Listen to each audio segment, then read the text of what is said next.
রটা প্রেমিক যেগুলো আছে এগুলো হিন্দুস্তানের দালাল, এই রটা প্রেমিক যেগুলো আছে এগুলো ভারতের দালাল। এই রটা প্রেমিকদের চেতনা ব্যবসা বাংলাদেশে আর চলবে না। তিন দেশ এক দেশ ছিল, তখন কিন্তু ৬০০-৭০০ বছর এই উপমহাদেশের শাসন ক্ষমতা ছিল মুসলমানদের হাতে। তারা স্বপ্ন দেখে যে আমরা ক্ষমতায় আসব আর পুরোটা একসাথে শাসন করব, এই জন্য তারা অখণ্ড ভারতের স্বপ্ন দেখে। অখণ্ড ভারতের স্বপ্ন থেকেই তারা যে থিম স্টাবলিশ করেছে সেটা হলো অন্তরের অন্তঃস্থল থেকে মন খুলে উচ্চ আওয়াজে সবাই একবার কালেমাত শুকর আদায় করছি, আলহামদুলিল্লাহ। কোরআনুল কারীমের দোয়া সংক্রান্ত একটা আয়াত তিলাওয়াত করেছি। রাসূলুল্লাহ সাল্লাল্লাহু আলাইহি ওয়াসাল্লাম তার জীবনের গুরুত্বপূর্ণ একটা সময় আল্লাহ রাব্বুল ইজ্জত ওয়াল জালালের কাছে 3টা দোয়া করেছিলেন। গুরুত্বপূর্ণ সময় তিনি যে 3টা দোয়া করেছিলেন, ওই দোয়াগুলো আমি আপনাদের সামনে পাঠ করেছি। রাসূলুল্লাহ সাল্লাল্লাহু আলাইহি ওয়াসাল্লামের অসংখ্য অগণিত হাদিস থেকে ছোট্ট একটা হাদিসের টুকরা আপনাদের সামনে তিলাওয়াত করেছি। আয়াত এবং হাদিসকে সামনে রেখে কিছু কথা আপনাদের সামনে পেশ করার চেষ্টা করব। আল্লাহ তাআলা আমাকে যেন ইখলাসের সাথে বিশুদ্ধ কথা বলার তৌফিক দান করেন। আল্লাহ আপনাদের সবাইকে যেন আলোচনার শুরু থেকে নিয়ে শেষ পর্যন্ত পুরো আলোচনা আল্লাহ সকলকে মনোযোগ সহকারে শোনার তৌফিক দান করেন। প্রথমে আসেন, পৃথিবীতে যারা আমরা তাওহীদ এবং রিসালাতে বিশ্বাসী আছি, তাওহীদ এবং রিসালাতে বিশ্বাসী যারা, আমাদের জাতীয় পরিচয় আমরা মুসলিম।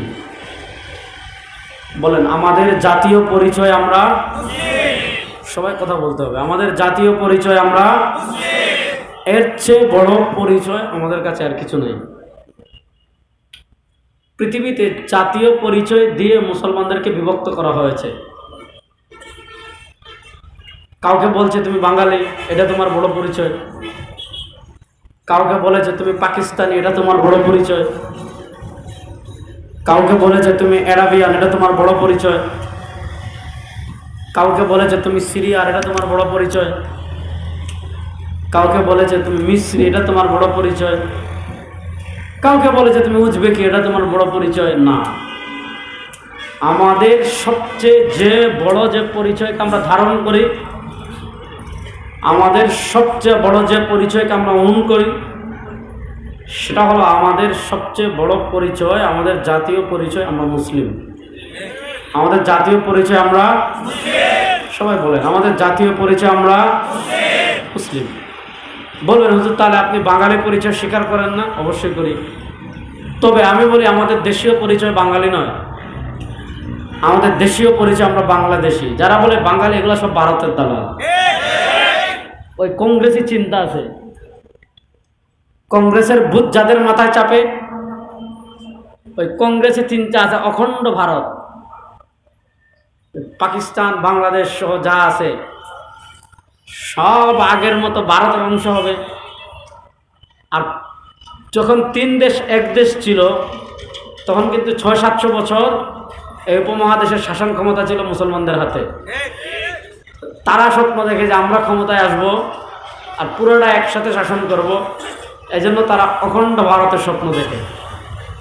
অখণ্ড ভারতের স্বপ্ন থেকেই তারা যে থিম স্টাবলিশ করেছে সেটা হলো আপনার বাঙালি।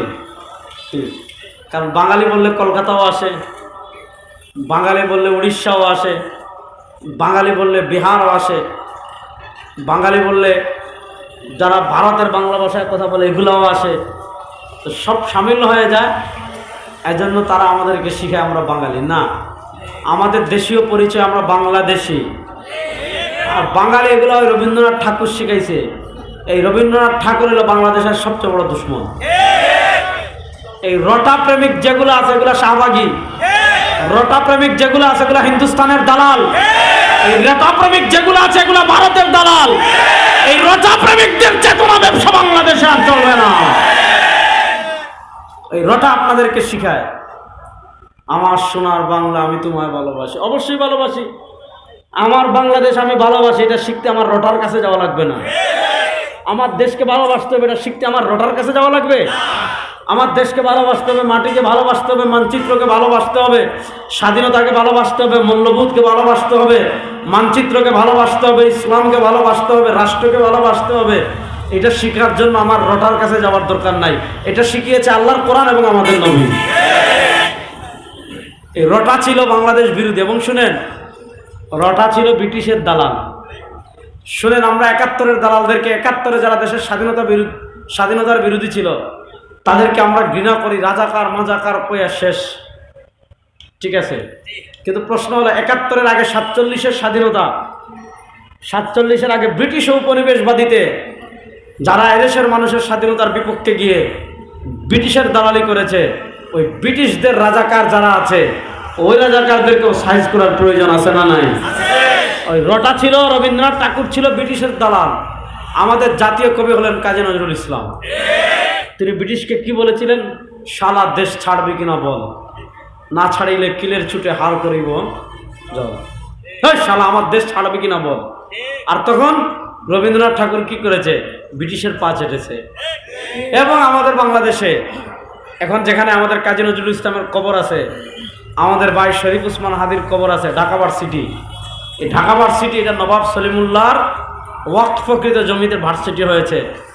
ঢাকা ভার্সিটি যখন ঢাকায় হওয়ার সিদ্ধান্ত হয়েছে, তখন যে কয়েকজন মানুষ ঢাকা ভার্সিটি ঢাকায় হওয়ার প্রচণ্ড বিরোধী ছিল, তাদের ভিতর ছিল রটা।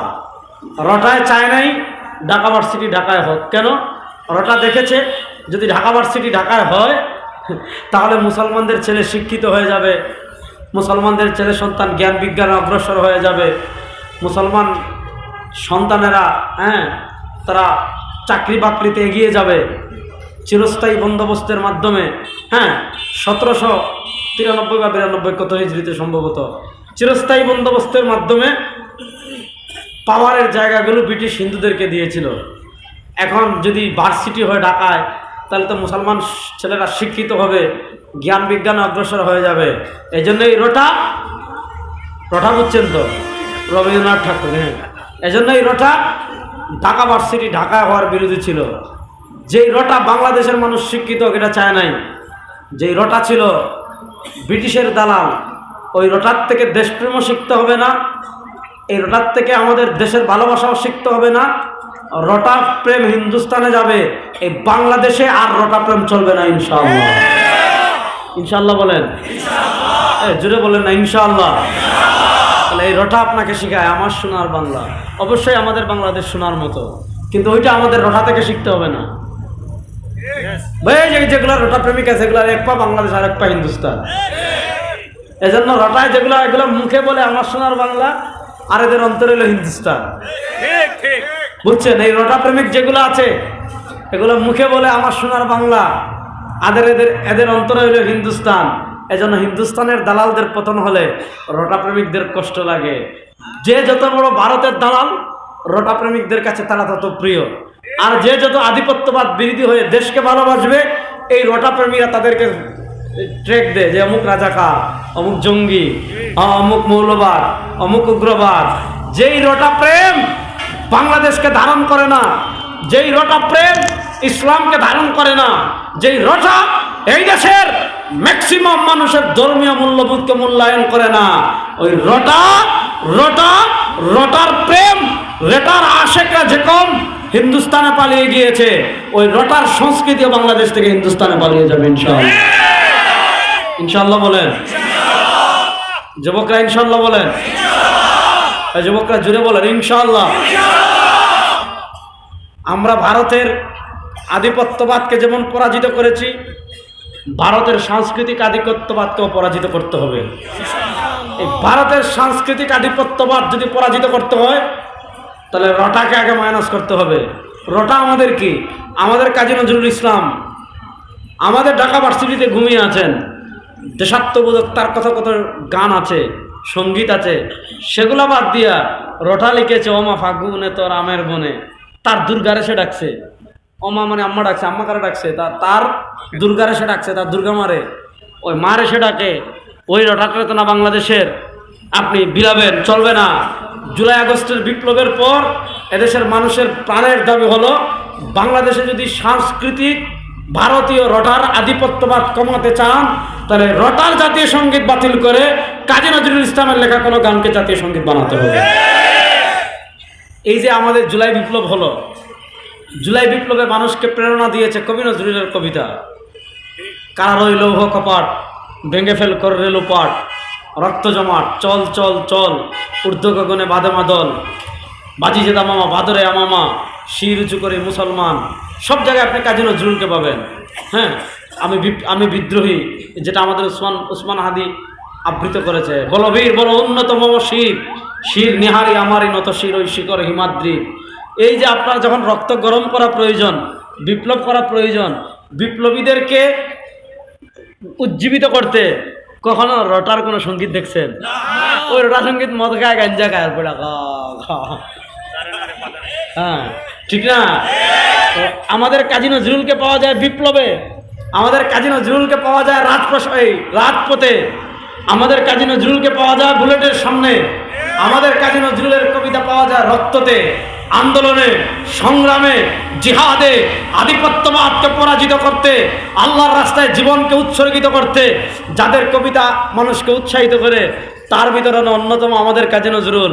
আর রটারে ভাইবেন মদ খাওয়ার সময়, রটারে ভাইবেন গাঞ্জা খাওয়ার সময়, রটারে ভাইবেন লালনের আখড়ায়, রটারে ভাইবেন কাশপুরের চিপায় চাপায়, রটারে ভাইবেন ওই রমনা বটপুরের এগুলো মদ খেয়ে পড়ে থাকে এগুলোর ভিতর।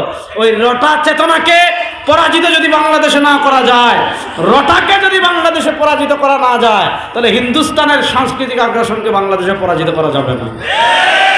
সুতরাং তারুণ্য প্রস্তুত আছেন তো ইনশাআল্লাহ? আমাদের শিক্ষা ব্যবস্থায় রটা প্রেম চলবে না, এই দাবির সাথে একমত আছেন না? না ইনশাআল্লাহ। আমাদের শিক্ষা ব্যবস্থায় কাজী নজরুল ইসলামকে যথাযথভাবে উপস্থাপন করতে হবে, মুসলিম রেনেসার কবি ফররুখকে উপস্থাপন করতে হবে, এই দাবির সাথে আপনারা একমত আছেন না? না ইনশাআল্লাহ। তাহলে বলেন আমাদের জাতীয় পরিচয় আমরা বাঙালি, আবার কম, আমাদের জাতীয় পরিচয় আমরা মুসলিম। বলেন আমাদের জাতীয় পরিচয় আমরা সবাই বলেন আমাদের জাতীয় পরিচয় আমরা যুবকরা কথা বলছেন, আমাদের জাতীয় পরিচয় আমরা, আর আমাদের দেশীয় পরিচয় আমরা বাংলাদেশী। কিন্তু আমাদের কাছে দেশের থেকে ইসলাম বড়। বলেন দেশের থেকে, সবাই বলেন না, দেখছেন, দেশের থেকে, দলের থেকে, ঠিক আছে তো? কথা কিন্তু ভালো বুঝিয়া কইেন, উল্টাপাল্টা ওয়াজে যদি আপনার এটা দিলের কথা হয়, অন্তরের কথা হয়, বিশ্বাসের কথা হয়, তাহলে বলবেন দেশের থেকে। এই পাশে আওয়াজ একটু কম, দেশের থেকে। এবার এটা আরো বুঝে শুনে বলবেন, দলের থেকে। এবার আরো বুঝে শুনে বলবেন, নেতার থেকে, নেত্রীর থেকে, পীরের থেকে, শায়েখের থেকে, খানকা থেকে, ওয়াজ থেকে, সব কিছু থেকে, কোনো আপোষ নেই। রাসূলুল্লাহ সাল্লাল্লাহু আলাইহি ওয়াসাল্লামের বাড়ি কোথায়? মক্কায়। ইন্না আউওয়ালা বাইতিন মুদিআ লিন-নাস, ইন্না আউওয়ালা বাইতিন মুদিআ লিন-নাস লাল্লাযী বিবাক্কাতা মুবারাকান ওয়া হুদাম ওয়া রাহমাতাল লিল আলামিন। যে মক্কা থেকে আল্লাহ সারা দুনিয়ায় ইসলাম ছড়িয়েছেন, যে মক্কা থেকে আল্লাহ সারা দুনিয়ায় হেদায়েতের আলো ছড়িয়েছেন, যে মক্কা থেকে পৃথিবীতে হেদায়েতের সূর্য আলোকিত হয়েছে, আমার নবী সেই মক্কা ছেড়ে মদিনায় হিজরত করেছেন ইসলামের প্রশ্নে, জন্মভূমি ছেড়েছেন ইসলামের প্রশ্নে, ভিটা ছেড়েছেন ইসলামের প্রশ্নে, দেশ ছেড়েছেন ইসলামের প্রশ্নে, ইসলামের প্রশ্নে দেশ ছেড়ে, ইসলামের প্রশ্নে মক্কা ছেড়ে, ইসলামের প্রশ্নে ঘর ছেড়ে পুরো জাতির কাছে, কিয়ামত পর্যন্ত তার আগত সকল উম্মার কাছে, কিয়ামত পর্যন্ত তার আগত সকল উম্মার কাছে রাসূলুল্লাহ সাল্লাল্লাহু আলাইহি ওয়াসাল্লাম মেসেজ দিয়েছেন, আমরা দেশ ছাড়তে পারি, ঘর ছাড়তে পারি, স্ত্রী ছাড়তে পারি, সন্তান ছাড়তে পারি, টাকা ছাড়তে পারি, পয়সা ছাড়তে পারি, মক্কা ছাড়তে পারি, জীবন দিতে পারি, ইসলাম ছাড়তে পারি না, দুনিয়ার সবকিছু ছাড়তে পারি, ইসলামের প্রশ্নে কোনো আপোষ না।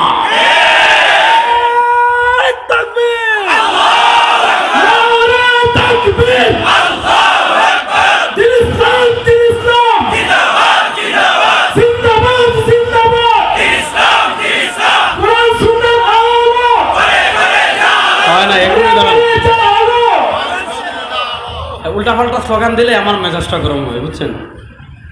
এখন দিন না রাত, দিন করে শুনছেন, ওয়াজ মনোযোগ দিয়ে শুনবেন। এখন দিন না রাত, সবাই বলে দিন না রাত, আলো না অন্ধকার, অন্ধকার। এখন কাঠপুরও অন্ধকার, মাদারীনগর মাদ্রাসাও অন্ধকার, সাইনবোর্ডও অন্ধকার, সংসদও অন্ধকার, হাইকোর্টও অন্ধকার, সুপ্রিম কোর্টও অন্ধকার, সচিবালয়ও অন্ধকার। আর গুরুত্বপূর্ণ কি আছে? আমাদের প্রধান উপদেষ্টা আছেন যমুনায়, ওখানেও অন্ধকার। কাকায়ের মন্ত্রীপাড়া অন্ধকার। দেশের গুরুত্বপূর্ণ রাত যখন হয়, দেশের গুরুত্বপূর্ণ মাদ্রাসা বলেন, মাদারীনগর মাদ্রাসা বাংলাদেশের বড় যে 4-5টা মাদ্রাসা আছে তার ভিতরে অন্যতম, যেহেতু পাশে এজন্য উদাহরণ দিচ্ছি। মাদারীনগর মাদ্রাসা অন্ধকার, বায়তুল মুকাররম অন্ধকার, সংসদ ভবন অন্ধকার, মন্ত্রীপাড়া অন্ধকার, ডক্টর ইউনূস সাহেব যেখানে আছেন যমুনা অন্ধকার, হ্যাঁ, সচিবালয় অন্ধকার। রাতের অন্ধকার সব জায়গায় আছে, রাতের অন্ধকার সব জায়গা থেকে দূর করতে পারে, এরকম বাতি লাগবে সব জায়গায়। আপনার সংসদেও যদি অন্ধকার দূর করতে চান বাতি লাগবে, সচিবালয়েও যদি অন্ধকার দূর করতে চান বাতি লাগবে। ডক্টর ইউনূস সাহেব যে যমুনায় আছেন ওখানে যদি অন্ধকার দূর করতে চান বাতি লাগবে। মন্ত্রীপাড়ায় যে সকল উপদেষ্টারা বিশ্রাম নিচ্ছেন, আজকে ছুটির দিন, বাতি লাগবে। বায়তুল মুকাররমের অন্ধকার দূর করতে চান বাতি লাগবে। মাদারীনগরের অন্ধকার দূর করতে চান বাতি লাগবে। দুনিয়ার অন্ধকার যদি দূর করতে চান আলোর প্রয়োজন হয়। একটা অন্ধকার দুনিয়ার অন্ধকার, যে অন্ধকার আমরা সবাই বুঝি, আর আরেকটা অন্ধকার এটা শয়তানের অন্ধকার। অর্থাৎ রাসূলুল্লাহ সাল্লাল্লাহু আলাইহি ওয়াসাল্লাম এবং আল্লাহ তাআলা আমাদেরকে পবিত্র কোরআন এবং সুন্নাহর আলোকে জান্নাতের পথ দেখিয়েছেন। ওই জান্নাতের পথের বিপরীত যা কিছু আছে সব হলো শয়তানি, সব হলো অন্ধকার। এখন সংসদে যদি আব্রাহাম লিঙ্কন থাকে অন্ধকার, হাইকোর্ট সুপ্রিম কোর্টে যদি ব্রিটিশের বিচার ব্যবস্থা থাকে অন্ধকার, আপনার ব্যাংকে যদি ব্রিটিশ পুঁজিবাদী অর্থনীতি থাকে অন্ধকার, রাষ্ট্র পরিচালনায় যদি কোরআন না থাকে অন্ধকার। তার এবার প্রশ্ন হলো, এই যে অন্ধকার সংসদে আছে, এই যে অন্ধকার সচিবালয়ে আছে, এই যে অন্ধকার হাইকোর্ট সুপ্রিম কোর্টে আছে, এটা বাতি দিয়ে দূর করতে পারবেন না, এটা আপনার জেনারেটর দিয়ে দূর করতে পারবেন না, এটা আপনার মোবাইলের টর্চ লাইট জ্বালিয়ে দূর করতে পারবেন না, এটা আপনার সৌর বিদ্যুৎ দিয়ে দূর করতে পারবেন না। এটা দূর করতে হলে সব জায়গায় কোরআনের আলো জ্বালানো লাগবে। এই জন্য আমাদের স্লোগান শুধু কোরআন সুন্নাহর আলো ঘরে ঘরে জ্বালো না, আমাদের স্লোগান হবে কোরআন সুন্নাহর আলো ঘরে বাইরে জ্বালো। কোরআনের আলো ঘরেও জ্বলবে, বাজারেও জ্বলবে। কোরআনের আলো ঘরেও জ্বলবে, হাইকোর্টেও জ্বলবে। কোরআনের আলো ঘরেও জ্বলবে, সুপ্রিম কোর্টেও জ্বলবে। কোরআনের আলো ঘরেও জ্বলবে, সচিবালয়েও জ্বলবে। কোরআনের আলো ঘরেও জ্বলবে, সংসদেও জ্বলবে ইনশাআল্লাহ। প্রস্তুত আছেন তো মুসলমান? ইনশাআল্লাহ। এবার দেন স্লোগান, দেন বিসমিল্লাহ।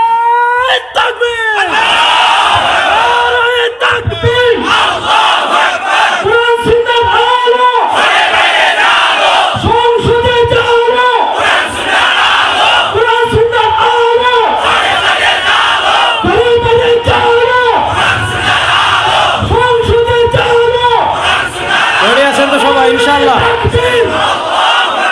রেডি আছেন তো সবাই? ইনশাআল্লাহ। শুনেন, আমরা এমন একটা ইসলাম চাই আমাদের দেশের মানুষ, যে ইসলামের শুধু আসমানের উপর আছে, যে ইসলামের শুধু জমিনের নিচ আছে। যত আপনি আসমানের উপরে থাকবেন, যত আপনি জমিনের নিচে থাকবেন, মানুষ খুশি। দেখ হুজুর কিন্তু এত ভালো মানুষ, আপনারা কি করবে? আপনার কাছে পেয়ারা ধরছে, আপনার প্রথম পেয়ারাটা দিবে। এরকম ভালো মানুষ আসমানের উপর ছাড়া আপনার কোনো কথাই নেই। এত ভালো মানুষ জমিনের নিচ ছাড়া আপনার কোনো কথাই নেই। এজন্য দেখবেন আমাদের মসজিদে হায় হায় হায় হায়, মসজিদে আপনি সুদের বিরুদ্ধে ওয়াজ করতে পারবেন না, ঘুষের বিরুদ্ধে ওয়াজ করতে পারবেন না। আপনি জুমাবারের সুদের বিরুদ্ধে ওয়াজ করবেন, দেখবেন ওই কোণা থেকে একজন বলে আছে না নাই? আপনি ঘুষের বিরুদ্ধে ওয়াজ করবেন, ওই কোণা থেকে একজন বলবে আপনার দুর্নীতির বিরুদ্ধে ওয়াজ করলে সামনের একজনের মুখ কালো, দুঃশাসনের বিরুদ্ধে ওয়াজ করলে সামনের একজনের মুখ কালো, স্বৈরাচারের বিরুদ্ধে ওয়াজ করলে সামনের একজনের মুখ কালো, টাকা পাচারের বিরুদ্ধে ওয়াজ করলে মুখ কালো। আপনি মসজিদে ওয়াজ শুধু আসমানের উপরে করবেন, জমিনের নিচে করবেন। মসজিদে আপনি সেকুলারিজমের বিরুদ্ধে বলতে পারবেন না। এটা আমাদের দেশের মানুষ এমন ইসলাম চায় যে মসজিদে আপনি সেকুলারিজমের বিরুদ্ধে বলবেন না, ডেমোক্রেসির বিরুদ্ধে বলবেন না, ব্রিটিশ প্রবর্তিত শিক্ষা ব্যবস্থার বিরুদ্ধে বলবেন না, ব্রিটিশ প্রবর্তিত অর্থনীতির বিরুদ্ধে বলবেন না, ব্রিটিশ প্রবর্তিত বিচার ব্যবস্থার বিরুদ্ধে বলবেন না।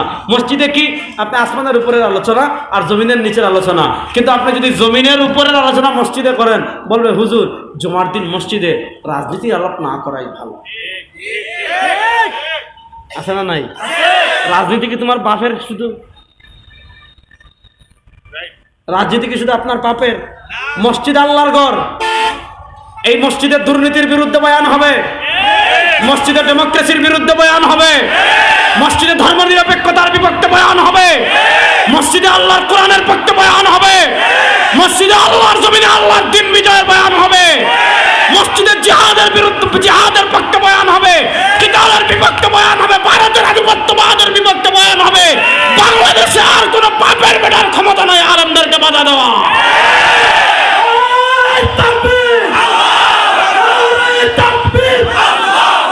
রেডি আছেন তো সবাই ইনশাআল্লাহ?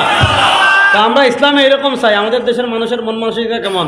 আজকে মনে করেন এই মসজিদে জুমা পড়তে আসছে কাঠপুরে, আশা দেখছে আজকে মসজিদে ভালো লেটকা খিচুড়ি দিছে, পাতলা খিচুড়ি, গুস্ত দেখা যায়, পাতলা খিচুড়ি, পাতলা খিচুড়ি খেয়ে বলবে মাশাআল্লাহ। আর এক সপ্তাহ মসজিদে আসে নাই, পরের জুমাবারে আবার নামাজ পড়তে আসছে, আশা দেখে আজকে জিলাপি দিছে, শীতকাল তো আবার গরম জিলাপি ধোয়া উঠতেছে, একটার জায়গায় দুইটা নিছে, দুইটা খাইছে আলহামদুলিল্লাহ।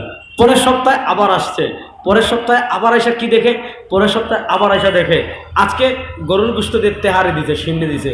বেচারা বলতে মাশাআল্লাহ, আমাদের এলাকার মানুষ এত ধার্মিক, আমাদের এলাকার মানুষ এত ভালো, আমাদের এলাকার মানুষ ইসলামকে এত ফলো করে যে একটা সপ্তাহ মসজিদে সিন্নি বাদ নেই। একটা সপ্তাহ মসজিদে কি বাদ নাই? এখন একটা সপ্তাহ মসজিদে সিন্নি বাদ না হওয়া, মনোযোগ, একটা সপ্তাহ মসজিদে সিন্নি বাদ না হওয়া, এটা কিসের দলিল দিচ্ছে? মানুষ ধার্মিক হওয়ার দলিল দিচ্ছে। বলেন নাউজুবিল্লাহ।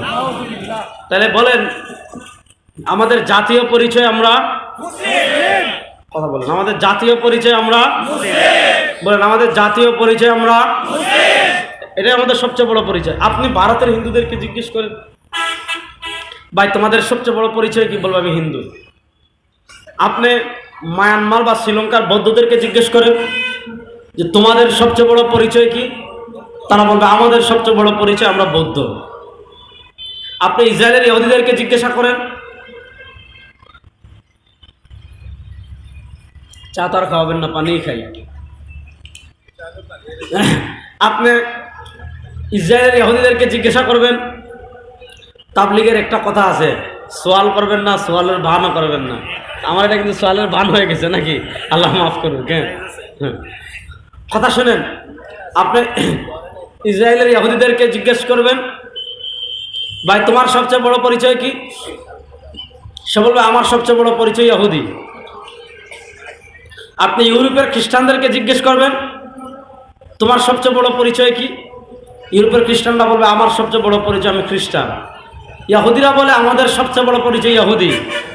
হিন্দুরা বলে আমার সবচেয়ে বড় পরিচয় হিন্দু। খ্রিস্টানরা বলে আমার সবচেয়ে বড় পরিচয় খ্রিস্টান। বৌদ্ধরা বলে আমার সবচেয়ে বড় পরিচয় বৌদ্ধ। আর মুসলমানদেরকে জিজ্ঞেস করেন আপনার সবচেয়ে বড় পরিচয় কি? সে বলবে আমি সেকুলার মুসলিম, আমি সেকুলার মুসলিম। সেটা বুক ফুলিয়ে বলতে পারে না যে আমার সবচেয়ে বড় পরিচয় মুসলিম। ইসলামের চেয়ে বড় পরিচয় নাই। আপনি দেখবেন টকশোতে বসে বলবে আমার সবচেয়ে বড় পরিচয় আমরা সেকুলার, আমরা ধর্মনিরপেক্ষ। হিন্দুরা বলে না যে আমি সেকুলার হিন্দু, ইহুদিরা বলে না যে আমি সেকুলার ইহুদি, বৌদ্ধরা বলে না যে আমি সেকুলার বৌদ্ধ, খ্রিস্টানরা বলে না যে আমি সেকুলার খ্রিস্টান। কিন্তু মুসলমান নামধারী আজকে যারা আছে, আমাদের মতো যারা আছে, এদেরকে জিজ্ঞেস করবেন তোর পরিচয় কি? বলবে আমি সেকুলার মুসলিম। এই কবরের প্রশ্ন কয়টা ভাইরা বলেন তো? কবরের প্রশ্ন কয়টা? এক নম্বর প্রশ্ন মার, তারপরে প্রশ্ন কি ওমা দিনুক, খবরে জিজ্ঞাসা করবে ওমা দিনুক, তোমার দিন কি? ওখানে বললেন দুনিয়াতে তো ইসলাম পরিচয় দিতে আপনার লজ্জা লাগে, দুনিয়াতে ইসলাম পরিচয় দিতে আপনি শরম লাগে। আপনার টকশোতে জাতিসংঘকে খুশি করার জন্য, ভারতকে খুশি করার জন্য, আমেরিকাকে খুশি করার জন্য, ক্ষমতায় আসার জন্য অথবা ক্ষমতা চিরস্থায়ী করার জন্য আপনাকে জিজ্ঞেস করলে আপনি পরিচয় দিতে স্বাচ্ছন্দ্য বোধ করেন যে আমি সেকুলার মুসলিম। যখন কবরে প্রশ্ন করবে ওমা দিন, তোমার দিন কি? খালি ফিরিস্তারে বললেন যে আমি তো সেকুলার। যখনই জিজ্ঞাসা করবো ওমা দিন, দিনই আল ইসলাম না বলে বললেন আমি সেকুলার, মার যেটা মাটিতে পড়ছে এটাও তুলে দিবে। এই জন্য কোনো সেকুলার মেকুলার কিচ্ছু চলবে না। আমাদের সবচেয়ে বড় পরিচয় আমরা মুসলিম। বলেন আমাদের সবচেয়ে বড় পরিচয় আমরা, যুবকরা বলেন আমাদের সবচেয়ে বড় পরিচয় আমরা। আর মুসলমানদের একমাত্র জাতির পিতা হযরত ইব্রাহিম। বলেন মুসলমানদের একমাত্র জাতির পিতা হযরতে, বলেন না মুসলমানদের একমাত্র জাতির পিতা হযরতে। এর বাহিরে আমাদের আর কোনো জাতির পিতা, শেখ মুজিব আমাদের জাতির পিতা না। বাংলাদেশে এই তামাশা আর চলবে না যে আওয়ামী লীগ আসবে, আর তো আসবে না ইনশাআল্লাহ আমরা যদি থাকি। যখন তারা ছিল কি করেছে, শেখ মুজিবকে আব্বা বানাই দিছে। আবার বিএনপি আসলে শহীদ প্রেসিডেন্ট জিয়াউর রহমানকে জাতির পিতা বানাবেন। অন্য কেউ আসলে আপনাদের আমিরকে, আপনাদের পীরকে জাতির পিতা বানাবেন। এনসিপি আসবে, আপনারা ধরেন আবু সাইদ বা নাহিদ ইসলামকে জাতির আব্বা বানাবেন। এই তামাশা বাংলাদেশে আর চলবে না। আমাদের একমাত্র জাতির পিতা হযরত ইব্রাহিম। এর বাহিরে আমাদের কোনো জাতির পিতাও নাই, জাতির মাতাও নাই, জাতির চাচাও নাই, জাতির চাচিও নাই, জাতির খালাও নাই, জাতির আপাও নাই, জাতির বাবিও নাই, কিচ্ছু নাই। আমাদের একমাত্র জাতির পিতা হযরতে, বলেন না আমাদের একমাত্র জাতির পিতা হযরতে। যুবকরা বলেন আমাদের একমাত্র জাতির পিতা হযরতে।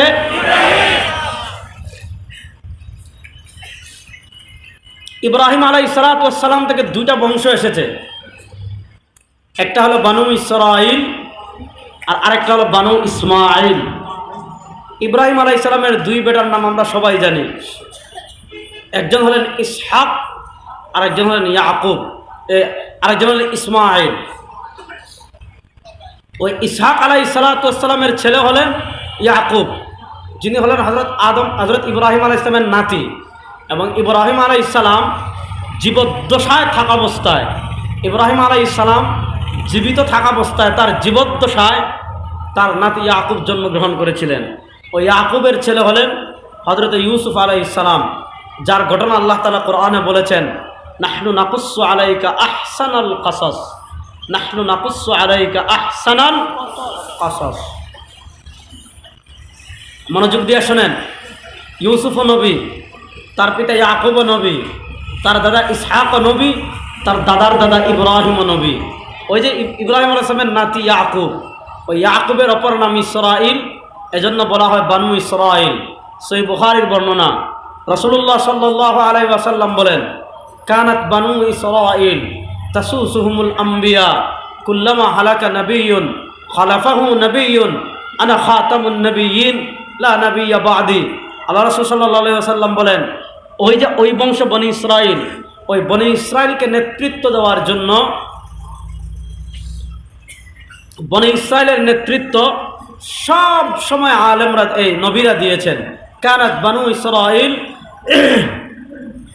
তাসুসুহুমুল আম্বিয়া, বনি ইসরাইলকে ধারাবাহিকভাবে একজনের পর একজন রাসূল নেতৃত্ব দিয়েছেন। একজন রাসূল গিয়েছেন বনি ইসরাইলকে নেতৃত্ব দেওয়ার জন্য, আরেকজন রাসূল এসেছেন। আরেকজন রাসূল গিয়েছেন বনি ইসরাইলকে নেতৃত্ব দেওয়ার জন্য, আরেকজন এসেছেন। আরেকজন গিয়েছেন বনি ইসরাইলকে নেতৃত্ব দেওয়ার জন্য, আরেকজন এসেছেন। আরেকজন গিয়েছেন। এইভাবে এইভাবে ওই যে ইসহাক থেকে শুরু হয়েছে ঈসা পর্যন্ত আল্লাহ বনি ইসরাইলে কত নবী পাঠিয়েছেন, কত রাসূল পাঠিয়েছেন, হিসাব করে শেষ করতে পারবেন না, গুণে শেষ করতে পারবেন না। এদিকে বানু ইসমাইল আরেকটা বংশ আছে, হযরত ইসমাইল আলাইহিস সালাম এবং ইব্রাহিম আলাইহিস সালাম। তারা দুইজন আল্লাহর নির্দেশে কাবাঘর নির্মাণ করেছেন। দুইজন আল্লাহর নির্দেশে কাবাঘর নির্মাণ করে আল্লাহর কাছে দোয়া করেছেন। কি দোয়া করেছেন? রব্বানা ওয়া বা'আস ফীহিম রাসূলাম মিনহুম ইয়াতলু আলাইহিম আয়াতিক। তারা যখন নূহ আলাইহিস সালামের বন্যায় কাবাঘর ধ্বংস হয়ে গিয়েছিল, কাবাঘর ধ্বংস হয়ে যাওয়ার পর হযরত ইব্রাহিম এবং ইসমাঈল দুজন আবার কাবার ঘর পুনর্নির্মাণ করেছিলেন। ওই বিজন মরুভূমিতে কাবাঘর পুনর্নির্মাণ করেছিলেন। পুনর্নির্মাণ করে আল্লাহর কাছে কয়েকটা দোয়া করেছিলেন। রব্বি জাআল হাযাল বালাদা আমিনা, আল্লাহ শহরকে নিরাপদ বানিয়ে দেন। আল্লাহ পৃথিবীর সবচেয়ে নিরাপদ শহর বানিয়েছেন মক্কাকে। ওয়ারযুক আহলাহু মিনাস সামারাত, আল্লাহ মদিনায় রিজিকের বরকত দেন। আল্লাহ এত বারাকা দিয়েছেন, পৃথিবীর সব কিছু মক্কায় পাওয়া যায়। এটা দোয়া করেছেন, বাহ্যিক দুইটা দোয়া। আরেকটা দোয়া করেছেন, কি দোয়া করেছেন? রব্বানা ওয়া বা'আস ফীহিম রাসূলাম মিনহুম, আল্লাহ মক্কায় তাদের মধ্য থেকে, মক্কাবাসীর মধ্য থেকে একজন রাসূল পাঠান, যিনি এটা করবেন, ওইটা করবেন, ওইটা করবেন, এই কাজ করবেন, এই কাজ করবেন, ওই কাজ করবেন। আল্লাহ আগামী বাংলাদেশের জাতীয় স্লোগান হবে লা ইলাহা ইল্লাল্লাহ। বাংলাদেশে লা ইলাহা ইল্লাল্লাহ যত উচ্চারিত হবে, বাংলাদেশে আল্লাহু আকবার যত উচ্চারিত হবে, ওই হিন্দুস্তানের দালাল ভারতীয় রাজাকারদের গায়ে তত আগুন তৈরি হবে। আপনার শক্তি না থাকতে পারে, আপনার পাওয়ার না থাকতে পারে, আপনার ক্ষমতা থাকতে না পারে, আপনার অস্ত্র থাকতে না পারে, আপনার সৈন্য না থাকতে পারে, কিন্তু আমি যদি হকের উপর থাকি, পৃথিবীর কোন শক্তিকে আমরা পরোয়া করব না, হকের কথা বলেই যাবই যাব। এটাই আমার নবীর শিক্ষা। লা ইলাহা ইল্লাল্লাহ, এটাই আমাদের জাতীয় স্লোগান ইনশাআল্লাহ। এটাই আগামী বাংলাদেশের জাতীয় স্লোগান হবে আল্লাহু আকবার। ইব্রাহিম আলাইহিস সালাম এবং ইসমাঈল আলাইহিস সালামের দোয়া কবুল করে আল্লাহ তাআলা ইব্রাহিম আলাইহিস সালাম এবং ইসমাঈল আলাইহিস সালামের দোয়া কবুল করে মক্কাবাসীর মধ্য থেকে বানু ইসমাঈল মাত্র একজন রাসূল পাঠিয়েছেন। তিনি আমাদের নবী, বিশ্বনবী, ইমামুল আম্বিয়া, সাইয়্যিদুল মুরসালিন, তাজদার মদিনা, জনাবে মুহাম্মদুর রাসূলুল্লাহ। বলেন না, জনাবে মুহাম্মদুর রাসূলুল্লাহ সাল্লাল্লাহু আলাইহি ওয়াসাল্লাম। ইহুদিদের সাথে আমাদের লাগছে এখানে, খ্রিস্টানদের সাথে আমাদের লাগছে এখানে, বনি ইসরাইলের সাথে আমাদের লাগছে এখানে। তারা দেখছে কিরে, সব নবী আমাদের বংশে। এই বংশীয় আভিজাত্য এগুলো খুবই খারাপ, এগুলো ইহুদিদের স্বভাব। আমাদের বাংলাদেশের তালুকদার বংশ খান বংশকে দেখতে পারে না, খান বংশ চৌধুরী বংশকে দেখতে পারে না, চৌধুরী বংশ সৈয়দ বংশকে দেখতে পারে না, সৈয়দ বংশ তাফাদারকে দেখতে পারে না, তাফাদার রাফাদারকে দেখতে পারে না, রাফাদার ছাগলবারকে দেখতে পারে না। এটা বানাইয়া বললাম, এগুলো ছিল ব্রিটিশ বলছি, ইহুদিদের স্বভাব। ইহুদিরা দেখেছে কিরে, সব নবী আসলেন আমাদের বংশে, আর উনি চলে গেলেন ওই বংশে। তাদের ইগোতে লেগেছে, ইগো। এজন্য ইগোর কারণে হক গ্রহণ না করা, এটা মুসলমানদের স্বভাব না, এটা হলো ইহুদিদের স্বভাব। ইগো, ব্যক্তিত্বের কারণে আপনি জানেন আপনি ভুল, অমুক সঠিক, তারপর আপনার ইগোর কারণে, আপনার ব্যক্তিত্বের কারণে হকটা গ্রহণ করছেন না, দামাচাপা দিচ্ছেন। ওই ইগোর কারণে, আত্মমর্যাদার কারণে, বড়াইয়ের কারণে, কিবিরের কারণে, অহংকারের কারণে হক গ্রহণ না করা, এটা মুসলমানদের স্বভাব না, এটা ইহুদিদের স্বভাব।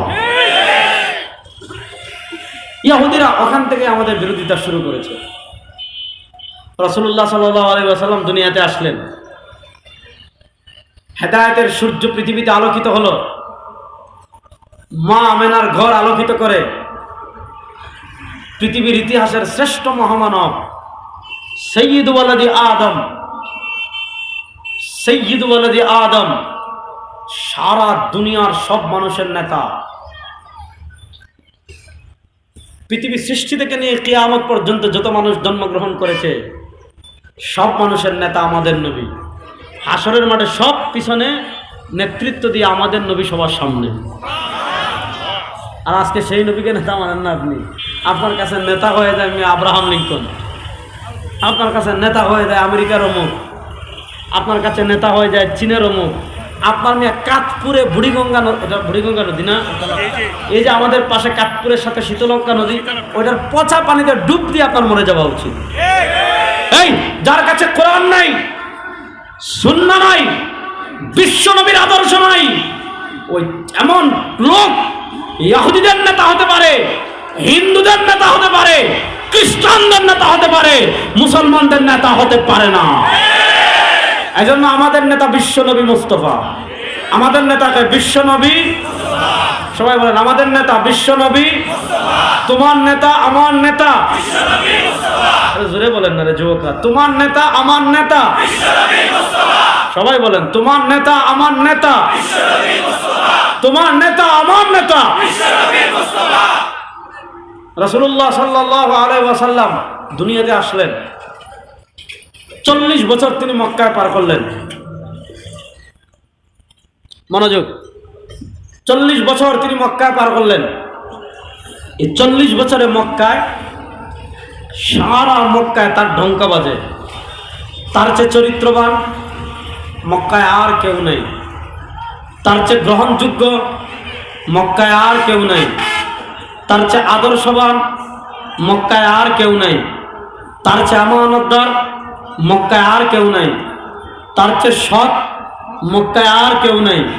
সারা মক্কায়, সারা মক্কার মানুষের মুখে মুখে, মানুষের মুখে মুখে, পুরা মক্কার সব মানুষের মুখে মুখে মুহাম্মদুর রাসূলুল্লাহ সাল্লাল্লাহু আলাইহি ওয়াসাল্লামের প্রশংসার ঢঙ্কা বাজে। তিনি বড় সৎ, তিনি বড় আদর্শবান, তিনি বড় আমানতদার, তিনি বড় চরিত্রবান। পুরা মক্কার মানুষের মুখে মুখে রাসূলুল্লাহ সাল্লাল্লাহু আলাইহি ওয়াসাল্লামের প্রশংসার ঢঙ্কা বাজে। পুরা মক্কায় তার চেয়ে ভালো মানুষ কেউ নেই। সেই রাসূলুল্লাহ সাল্লাল্লাহু আলাইহি ওয়াসাল্লামের পর যখন আল্লাহ রাব্বুল ইজ্জত ওয়াল জালালের পক্ষ থেকে ওহী চলে আসলো এবং আল্লাহ তাআলা তাকে বললেন, ওয়া আনজির আশীরাতাকাল আকরাবিন, ওয়া আনজির আশীরাতাকাল আকরাবিন, ওয়া আনজির আশীরাতাকাল আকরাবিন। এই যখন হক আসবে, আপনার শক্তি না থাকতে পারে, আপনার পাওয়ার না থাকতে পারে, আপনার ক্ষমতা থাকতে না পারে, আপনার অস্ত্র থাকতে না পারে, আপনার সৈন্য না থাকতে পারে, কিন্তু আমি যদি হকের উপর থাকি, পৃথিবীর কোন শক্তিকে আমরা পরোয়া করব না, হকের কথা বলেই যাবই যাব। এটাই আমার নবীর শিক্ষা।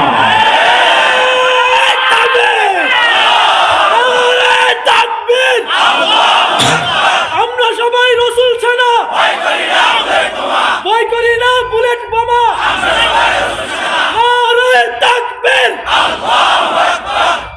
রাসূল সেনা হতে প্রস্তুত আছেন তো? কেউ মুজিব সেনা, কেউ অমুক সেনা, কেউ তমুক সেনা। আমরা রাসূল সেনা হতে প্রস্তুত আছি তো ইনশাআল্লাহ? এটা খালি ওয়াজের মিছিলে নাকি? তাহলে জীবনের সব ক্ষেত্রে রাসূলের আদর্শ মানা লাগবে কি লাগবে না? কারা কারা প্রস্তুত আছেন? নারায়ে তাকবীর।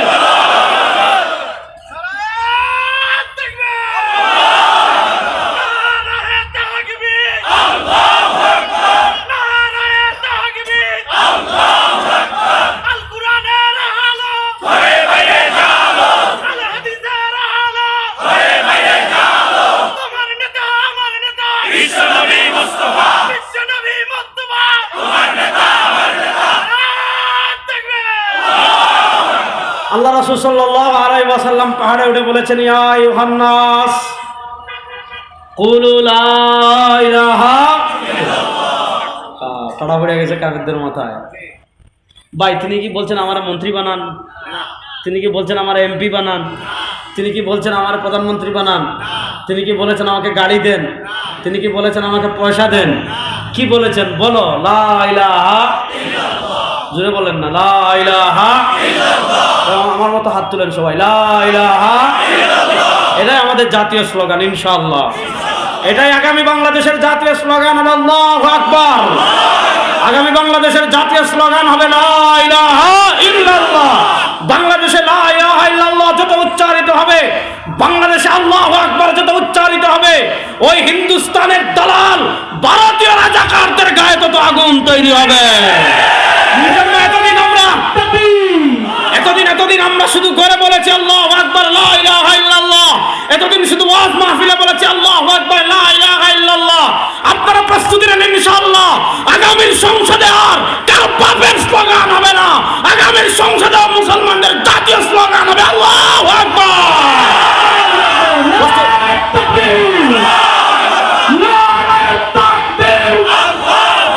রাসূলুল্লাহ সাল্লাল্লাহু আলাইহি ওয়াসাল্লাম বলেছেন কি, বলো লা ইলাহা, জোরে বলেন না, বলো লা ইলাহা, শক্ত করে বলতে হবে, বুক পাটা করে, বলো লা ইলাহা, লা ইলাহা ইল্লাল্লাহ। একটা মিছিল দেওয়ার জন্য প্রস্তুত আছেন তো সবাই ইনশাআল্লাহ? সবাই আমার মধ্যে হাত বুষ্টিবদ্ধ করে তুলেন, এমন ভাবে কিক মারবেন মনে হবে দিল্লির গায়ে লাগতেছে। এই শুনেন, বাংলাদেশে আমাদের রাজনৈতিক বিভক্তি থাকবে, সমস্যা নাই। এক ঘরে 5 ভাই থাকে না, মাঝে মাঝে লাগেনি? যদি এখন লাগে না তো আপনি মানুষই না, আপনি ফিরিস্তা। আপনার দুনিয়াতে থাকার দরকার নাই, আপনি আসমানে যান গা। আপনারা 5 ভাই জীবনে লাগে না, এটা তো আপনি মানুষই না মিয়া, আপনি তো ফিরিস্তা, আসমানে চলে যান। এক ঘরে যদি 5 ভাই থাকে লাগেনি? কিন্তু কেউ যদি 5 ভাইয়ের মায়ের আছে, দ্বন্দ্ব আছে, সব ঠিক আছে, কিন্তু কেউ তার বাপরে জুতা মারে, তার মারে গালি দে, 5 ভাই ঐক্যবদ্ধ হবে? আমাদের মধ্যে দ্বন্দ্ব থাকতে পারে ভাই, এটা গণতান্ত্রিক রাষ্ট্র। কেউ বিএনপি করবে, আওয়ামী লীগের কথা বললাম না যেহেতু তারা নাই, কেউ বিএনপি করবে, কেউ ইসলামী আন্দোলন করবে, কেউ জামাত করবে, কেউ বাংলাদেশ খেলাফত মজলিস করবে, কেউ খেলাফত মজলিস করবে, কেউ এনসিপি করবে, কেউ এইটা করবে, কেউ ওইটা করবে, সমস্যা নাই। আমাদের ভিতর টক মিষ্টি জাল মাঝে মধ্যে হবে, রাজনৈতিক দ্বন্দ্ব থাকবে, এটা সুন্দর। কিন্তু দিল্লির দালালি যারা করবে তাদের বিরোধিতায় আমরা সবাই এক, ইনশাআল্লাহ বলেন। ভারতের আধিপত্যবাদ মোকাবেলায় আমরা এক, আর স্বৈরাচার প্রতিরোধে আমরা এক, ইনশাআল্লাহ বলেন। তাহলে বলেন, আমাদের একটা জাতীয় স্লোগান আছে, লা ইলাহা ইল্লাল্লাহ, বলেন না, লা ইলাহা ইল্লাল্লাহ। তেরা মেরা রিশতা ক্যা, লা ইলাহা ইল্লাল্লাহ। তেরা মেরা রিশতা ক্যা, লা ইলাহা ইল্লাল্লাহ। তেরা মেরা রিশতা ক্যা, লা ইলাহা ইল্লাল্লাহ। তেরা মেরা রিশতা ক্যা, লা ইলাহা ইল্লাল্লাহ। ইনশাআল্লাহ আগামীর সংসদে এই স্লোগান হবে, ইনশাআল্লাহ। প্রস্তুত আছেন তো তারুণ্য? ইনশাআল্লাহ। রাসূলুল্লাহ সাল্লাল্লাহু আলাইহি সাল্লাম ক্ষমতাও চাইলেন না, টাকাও চাইলেন না, পয়সাও চাইলেন না, নেতৃত্বও চাইলেন না, গাড়িও চাইলেন না, বাড়িও চাইলেন না, ফ্ল্যাটও চাইলেন না, গার্ডও চাইলেন না, যে আমার কাশ্মীরের গার্ডটা দেন, দিলে তো এখন ভোট টাকা কামাইতে পারবো, কিচ্ছু চাইলেন না। শুধু এতটুকু বলেছেন, বলো লা ইলাহা ইল্লাল্লাহ। আবু জাহেলের মাথা ঠাড়া পড়লো কেন? আবু লাহাবের মাথা ঠাড়া পড়লো কেন? উমাইয়ার মাথায় ঠাড়া পড়লো কেন? কারণ কাফেররা জানে যদি একবার লা ইলাহা ইল্লাল্লাহ জয়ী হয়ে যায় আর কারো খাওয়ান থাকবে না ইনশাআল্লাহ। এজন্য বাংলাদেশে আপনি এখানে বসে জিকির করেন লা ইলাহা ইল্লাল্লাহ, শেষে আপনার বিরানে যদি 16 টেক লাগে 2 টেক বাড়াই দিবে, বলে 18 টেক দিলাম যান। আপনি খানকায় লা ইলাহা ইল্লাল্লাহ জিকির করেন, বিল্ডিং 2টা জায়গায় 3টা দিবে, কিন্তু আপনি বলেন ওখানে গিয়ে রাজপথে গিয়ে যে কারো বাপের স্লোগান হবে না, ডেমোক্রেসির স্লোগান হবে না, সেকুলারিজমের স্লোগান হবে না, মানবরচিত তন্ত্রমন্ত্রের স্লোগান হবে না। আপনি রাজপথে বের হয়ে বলেন লা ইলাহা ইল্লাল্লাহ, বলবে এই যে মৌলবাদ আইছে রে, এটা জঙ্গি রে, এটা জাহেরের মৌলবাদ। এরকম তামাশা আমাদের দেশে আছে না নাই? জুড়ে বলে তামাশা আমাদের দেশে আছে না নাই? রাসূলুল্লাহ সাল্লাল্লাহু আলাইহি ওয়াসাল্লাম যখনই মনোযোগ, রাসূলুল্লাহ সাল্লাল্লাহু আলাইহি ওয়াসাল্লাম যখনই দাওয়াত দেওয়া শুরু করেছেন মক্কায়, পুরো মক্কা তার বিরুদ্ধে দাঁড়িয়ে গিয়েছে। মক্কার প্রশাসনিক সিস্টেম, রাষ্ট্রযন্ত্র যা কিছু আছে সব রাসূলুল্লাহ সাল্লাল্লাহু আলাইহি ওয়াসাল্লামের বিপরীত দাঁড়িয়ে গিয়েছে। অত্যাচার জুলুমের কি পরিমাণ মাত্রা! পৃথিবীতে একটা জিনিস এতটুকু মনে রাখবেন, অত্যাচার করে জুলুম করে কেউ কখনো ইসলামকে থামাতে পারবে না ইনশাআল্লাহ। আপনারা ফুটবল চিনেন? ফুটবল কারা কারা জীবনে ফুটবল দেখেন নাই? দেখি তো হাত তুলেন। সবাই দেখছেন, মাশাআল্লাহ, অনেক সওয়াবের কাম করে ফেলছেন না? আচ্ছা, সওয়াব গুনাহ নাই, ফুটবল চিনেন তো? ফুটবল নিয়ে যদি আপনি শীতলক্কায় ডুব দেন, আপনি যত নিচে যাবেন, একদম সমুদ্রের নিচে গিয়ে যদি আপনি ফুটবল ছেড়ে দেন, ফুটবল ছাড়ার 1 মিনিটের মাথায় ফুটবল আবার উপরে চলে আসবে। অর্থাৎ ফুটবলের তবিয়তটাই এমন যেটা আপনি যত নিচে যাবেন এটা উপরে উঠবেই উঠবে। আমি অনেক সময় বলি, ইসলাম আপনি যত তছাহর করে, যত জুলুম করে, যত হামলা দিয়ে, যত মামলা দিয়ে, যত বম্পিং করে, যত শহীদ করে ইসলামকে যত থামাতে চাইবেন, ইসলাম তত দ্রুত গতিতে অগ্রসর হবে ইনশাআল্লাহ। তারা অত্যাচার করে, জুলুম করে। রাসূলুল্লাহ সাল্লাল্লাহু আলাইহি ওয়াসাল্লাম সাহাবায়ে কেরাম একবার আবিসিনিয়া হিজরত করলেন, হাবশায়, ইথিওপিয়ায়, তারপরে আবার করলেন, 2 বার ইথিওপিয়া হিজরত করলেন। সর্বশেষ আবু তালেবও মারা গেলেন, আম্মাজান খাদিজাতুল কুবরা রাদিয়াল্লাহু তাআলা মারা গেলেন, দুনিয়া থেকে বিদায় নিলেন। আম্মাজান খাদিজাতুল কুবরা রাদিয়াল্লাহু তাআলা আনহা আল্লাহ রাসূল সাল্লাল্লাহু আলাইহি ওয়াসাল্লামের দুঃসময়ের সঙ্গী। যখন কেউ ছিল না তখন তিনি ছিলেন। তো খাদিজাতুল কুবরা রাদিয়াল্লাহু তাআলা আনহাকে অনেক মহব্বত করতেন রাসূল সাল্লাল্লাহু আলাইহি ওয়াসাল্লাম। খাদিজাতুল কুবরা বিদায় নিলেন, আর চাচা আবু তালেব তিনি নেতা ছিলেন, তার ঘরে রাসূল সাল্লাল্লাহু আলাইহি ওয়াসাল্লাম লালিত হয়েছেন। রাসূল সাল্লাল্লাহু আলাইহি ওয়াসাল্লামকে তিনি মহব্বত করতেন, তাকে ছায়া দিয়ে রাখতেন। তো যখন আবু তালেব মারা গেলেন, এখন নেতা নাই, আরবরা আরও সুযোগ পেয়েছে, অত্যাচারের মাত্রা সাহাবায়ে কেরামের উপর বাড়িয়ে দিয়েছে। তখন রাসূলুল্লাহ সাল্লাল্লাহু আলাইহি ওয়াসাল্লাম সাহাবায়ে কেরামকে আস্তে আস্তে আস্তে আস্তে আস্তে আস্তে আস্তে আস্তে সবাইকে মদিনা হিজরত করার কথা বললেন। একজন, দুইজন, তিনজন, চারজন, পাঁচজন করে লোকচক্ষুর আড়ালে কাফেরদেরকে গোপনে গোপনে গোপনে গোপনে সবাই হিজরত করে মক্কা থেকে মদিনায় চলে গিয়েছেন। এখন মক্কার কাফেরেরা দেখে, কিরে একদম দুর্বল যারা আছে, মানে যারা সফর করে দীর্ঘ পথ পাড়ি দিয়ে, তখন তো এরকম গাড়িও নাই, বিমানও নাই, বুলেট ট্রেনও নাই, কিচ্ছু নাই, আপনাকে মদিনায় যেতে হলে ওই মরুভূমির মাঝ দিয়ে পাহাড় টাহাড় যা কিছু আছে সব কিছু পাড়ি দিয়ে, এই দুর্গম পথ পাড়ি দিয়ে আপনাকে যেতে হবে। একদম শারীরিকভাবে যাদের ফিটনেস নেই, শারীরিক সক্ষমতা যাদের নেই, এরা বাদ দিয়ে অসুস্থ যাদের শারীরিক ফিটনেস নেই, সক্ষমতা নেই, মক্কা থেকে হিজরত করে মদিনায় যাবে, এরা বাদে আর মুহাম্মদুর রাসূলুল্লাহ সাল্লাল্লাহু আলাইহি ওয়াসাল্লামকে দেখা যায় সিদ্দিক আকবর আর আলী ছাড়া বাকি সব তো দেখি হিজরত করে চলে গিয়েছে। তখন তারা মদিনায় মক্কায় মিটিং বসালো, আরে রাসূলুল্লাহ সাল্লাল্লাহু আলাইহি ওয়াসাল্লাম যদি হিজরত করে মক্কা থেকে মদিনায় চলে যান, তাহলে তার দাওয়াতের যে স্পিড, তার ব্যক্তিত্বের যে প্রভাব, তার কোরআনের যে আলো, তার আদর্শের যে দ্যুতি, এগুলা যখন মদিনায় ছড়িয়ে পড়বে, দলে দলে মানুষ সাতার মাতার মূর্তি মিয়া, সাতার মাতার লাত মানাত উজ্জা হুবাল আর সাতার মাতার ডেমোক্রেসি মিয়া, এগুলা সব ফালাই দিয়ে, তখন তার ডেমোক্রেসি ছিল না, এমনি বললাম, হ্যাঁ, এগুলা ফালাই দিয়ে মানুষ দলে দলে মদিনায় ইসলাম গ্রহণ করবে। আর যখনই দলে দলে ইসলাম গ্রহণ করবে, তখন তো আবু জাহেলের 12টা বেজে যাবে, কেন এতদিনের উপরে জুলুম করছি, তারা তো আসবেই। এজন্য তারা সিদ্ধান্ত নিল কোনোভাবে রাসূলুল্লাহ সাল্লাল্লাহু আলাইহি ওয়াসাল্লামকে, নাউযুবিল্লাহি মিন যালিক, কোনোভাবে বিশ্বনবী, দু জাহানের বাদশাহ, ইমামুল আম্বিয়া, সাইয়্যিদু ওয়ালাদি আদম, আমাদের নবী সাল্লাল্লাহু আলাইহি ওয়াসাল্লামকে কোনোভাবে মক্কা থেকে মদিনায় হিজরত করে যেতে দিবে না। কেন? তিনি যদি যান তাহলে ওখানে গিয়ে তিনি স্থায়ী হয়ে যাবেন এবং তার প্রভাব প্রতিপত্তি প্রতিষ্ঠিত হয়ে যাবে। এজন্য তারা সিদ্ধান্ত নিল রাসূলুল্লাহ সাল্লাল্লাহু আলাইহি ওয়াসাল্লামকে দুনিয়া থেকে বিদায় করে দিবে, তাকে হত্যা করে ফেলবে। সবাই সম্মিলিতভাবে রাত্রে তার ঘেরাও করবে, যাতে এক গোষ্ঠীর গোত্র, এক গোষ্ঠী যদি হত্যা করে তাহলে এক গোষ্ঠীর উপর দোষ আসতে পারে। এজন্য সব গোত্র থেকে লোক আসবে, সব গোত্রের সবাই মিলে তাকে দুনিয়া থেকে বিদায় করবে। যখন ঘর ঘেরাও করেছে, আল্লাহর পক্ষ থেকে নির্দেশ আসছে, হাবিব এবার আপনার পারমিশন, যান, আপনার পাসপোর্ট ভিসা ওকে করে দিলাম, যান এবার আপনি, এটা উদাহরণ দিলাম, আবার বাস্তবতা মনে করেন না, এবার আপনি মক্কা থেকে মদিনায় হিজরত করেন। আল্লাহ রাসূল সাল্লাল্লাহু আলাইহি ওয়াসাল্লাম মক্কাতে যখন মদিনায় হিজরত করা শুরু করেছেন, তিনি জানেন রাস্তা অনিরাপদ, যে কোনো জায়গায় তাকে আক্রমণ করতে পারে, যে কোনো জায়গায় তার উপর প্রাণনাশী হামলা হতে পারে, কিন্তু আল্লাহর নির্দেশ, তার অন্তর তো প্রশান্তি। কিন্তু এরপর আল্লাহ রাসূল সাল্লাল্লাহু আলাইহি ওয়াসাল্লাম যখন মক্কা থেকে মদিনায় হিজরত করা শুরু করেছেন, মনোযোগ, তাওয়াজ্জু, যখন মক্কা থেকে মদিনায় হিজরত করা শুরু করেছেন, মনোযোগ, যখন মক্কা থেকে মদিনায় হিজরত করা শুরু করেছেন, তাওয়াজ্জু, যখন মক্কা থেকে মদিনায় হিজরত করা শুরু করেছেন, আল্লাহ রাব্বুল ইজ্জত ওয়াল জালালের কাছে তখন তিনি 3টা দোয়া করেছেন।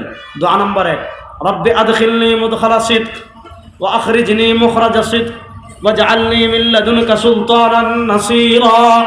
রব্বি আদখিলনি মুদখালা সিদক ওয়া আখরিজনি মুখরাজা সিদক ওয়াজআলনি মিন লাদুনকা সুলতানান নাসীরা।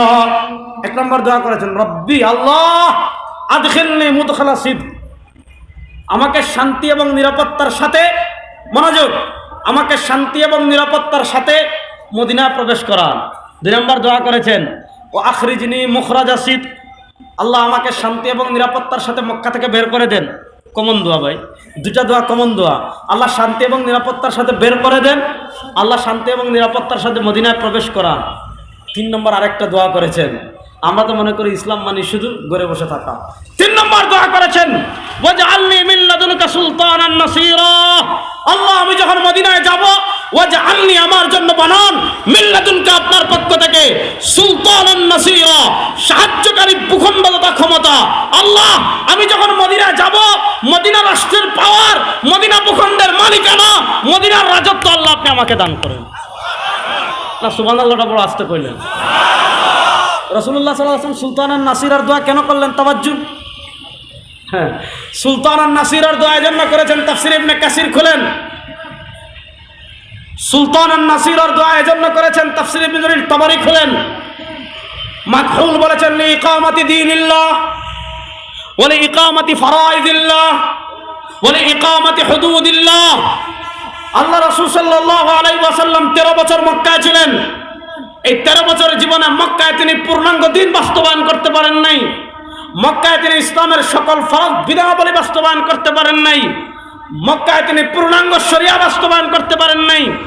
মক্কায় তিনি ইসলামী দণ্ডবিধি প্রতিষ্ঠা করতে পারেন নাই। কেন পারেন নাই?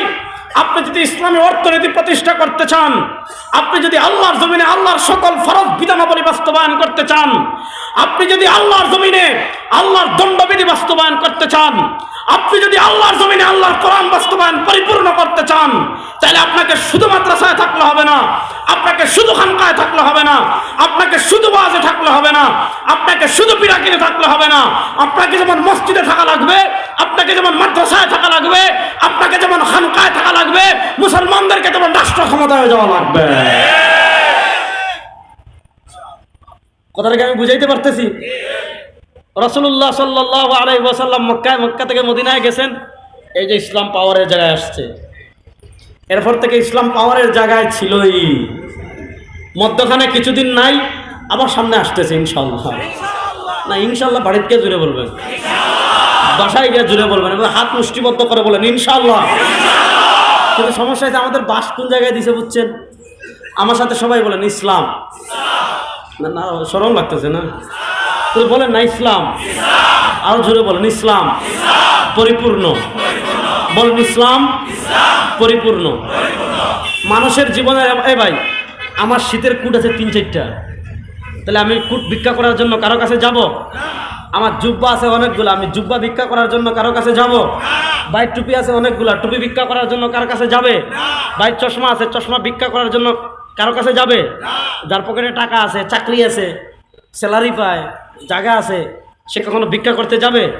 আর যদি ভিক্ষা করতে যায় মানুষ বলবে কি কত বড় খবিশ, টাকা পকেটে আছে, ব্যবসা আছে বাপের, ব্যাংক ব্যালেন্স আছে, তারপরে ভিক্ষা করে, কত বড় বেকায়া, বেকার দিবে থু দিবে।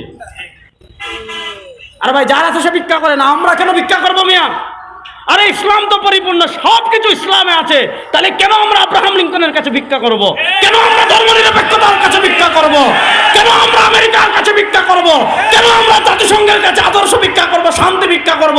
তারা আমাদের কাছে আসবে, আমরা যাব না।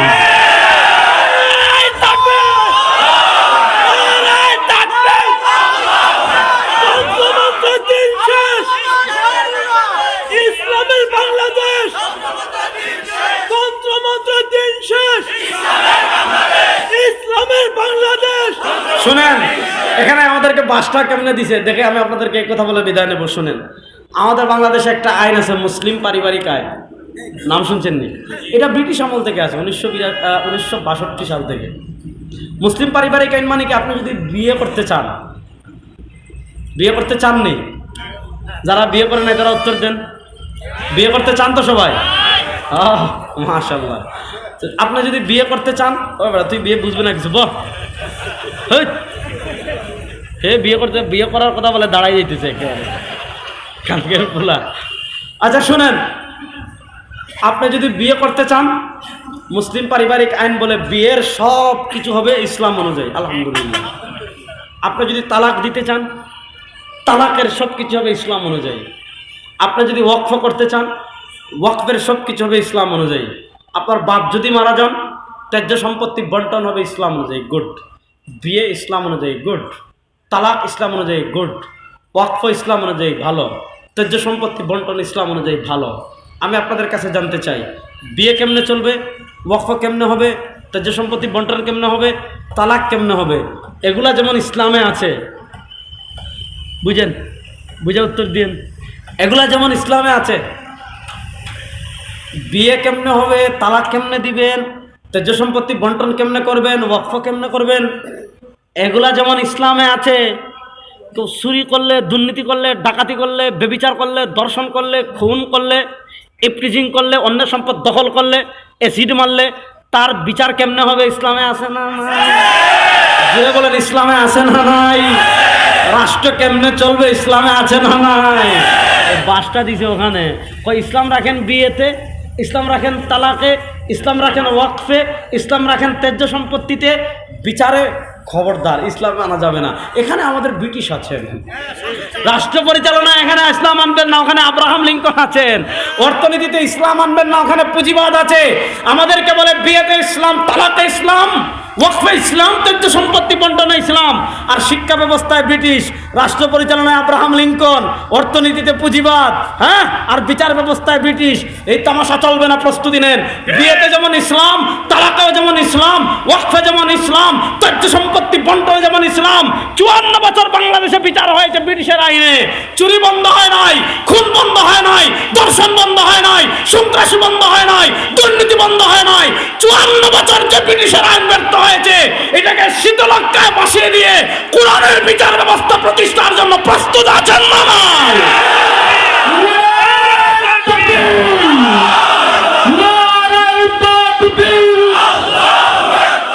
ইনশাআল্লাহ বলেন। আর কত জ্বালাইবেন? জ্বালাই ফেলছি অনেকবার ইনশাআল্লাহ। এবার মেইন জায়গায় জ্বালাবো ইনশাআল্লাহ। ইনশাআল্লাহ বলেন ইনশাআল্লাহ। সুতরাং ইসলামী বিচার ব্যবস্থা বাংলাদেশে বাস্তবায়ন হোক, চান কি চান না? মাত্র মিয়া ডক্টর ইউনূস সাহেব, এখন আজকে হইলো জানুয়ারির কয় তারিখ? 2 তারিখ। আপনি তো এখনো 1 মাস 4 বা 8-10 দিন আছেন এখনো। 12 ফেব্রুয়ারি যদি নির্বাচন হয়, তাহলে ওদিকে পাইলেন 12 দিন, আর ওদিকে পাইলেন কয় দিন? এবার জানুয়ারি মাস কয় দিনে? 31 না? ফেব্রুয়ারি 28।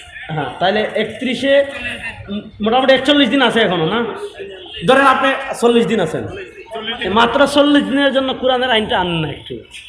আপনি দেখবেন মিয়া বাংলাদেশের টাকার বস্তা নিয়ে এদিকে হাঁটবেন, কেউ থাকানোর সাহস করবে না। ব্রিটিশ বলবে আপনি গ্রেফতার করেন, থানায় নেন, জেলে নেন।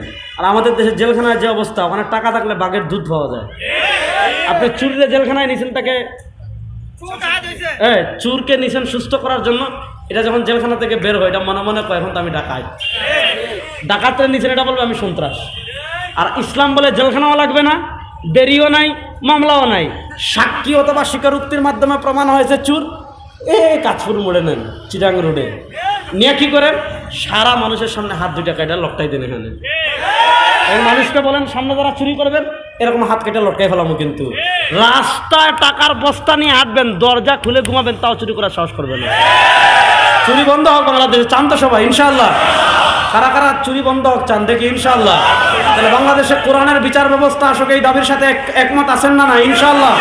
আল্লাহ ইসলামের প্রশ্নে আমাদেরকে এক এবং নেক থাকার তৌফিক দান করেন। আল্লাহ কোরআনের প্রশ্নে আমাদেরকে এক এবং নেক থাকার তৌফিক দান করেন। আল্লাহ আপনাদের সবাইকে ভালো রাখেন, সুস্থ রাখেন। আবার কোন এক সময় দেখা হবে ইনশাআল্লাহ। সুবহানাকা আল্লাহুম্মা বিহামদিকা আশহাদু আল্লা ইলাহা ইল্লা আনতা আস্তাগফিরুকা ওয়া আতুবু ইলাইক। আসসালামু আলাইকুম ওয়া রাহমাতুল্লাহ।